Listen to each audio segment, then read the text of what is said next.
பாம்பன் புதிய ரயில் பாலத்தோட பணிகள் ஒரு புறம் முடிஞ்சிருச்சு அப்படின்னு சொல்லலாம். ஒரு புறம்னு எதை சொல்றேன்னா, சென்ட்ரல் பிரிட்ஜ்ல இருந்து மேற்கு புறமா இருக்கக்கூடிய பகுதிகள் அனைத்துமே அதனுடைய வேலைகள் எல்லாமே முழுமையா முடிஞ்சிருச்சு. அதோட வெள்ளோட்டத்தை தான் இப்ப நீங்க பாத்துட்டு இருக்கீங்க. என்னங்க, நம்ம ராமேஸ்வரத்துக்கு கூடிய சீக்கிரமாவே ட்ரெயின் போகுது, சந்தோஷம் தானே?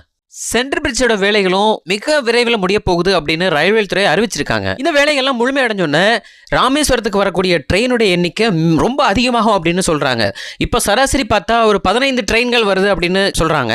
இந்த வேலைகள்லாம் முழுமையடைஞ்சு ராமேஸ்வரத்துக்கு ட்ரெயின் போனதுக்கு அப்புறம் ஒரு 37 ட்ரெயின் வர்றதுக்கு வாய்ப்பு இருக்கு அப்படின்னு ரயில்வே துறை அறிவிச்சிருக்காங்க. சுமார் 2000 கோடி செலவில் கட்டப்பட்டு வர இந்த புதிய ரயில் பாலம் எலக்ட்ரிக் ட்ரெயின் வர்றதுக்கான ஏற்பாடுகளும் இந்த பாலத்தில் நடந்துட்டு இருக்கு. ஒரு ஜங்ஷன்னாலே ஒரு நாளைக்கு சராசரி 60-70 ட்ரெயின்கள் வந்து போகும். ஆனால் இது ஒன் வே ட்ராக்ங்கிறதுனால இதுலயே அதிகமான ட்ரெயின் வர்றது மிகப்பெரிய விஷயமா இருக்கு. இந்த விஷயத்தை பொறுத்தளவில் நம்ம ரயில்வே துறையை பாராட்டலாம் அப்படின்னு நினைக்கிறேன். This is Sivasankar from behind views 2.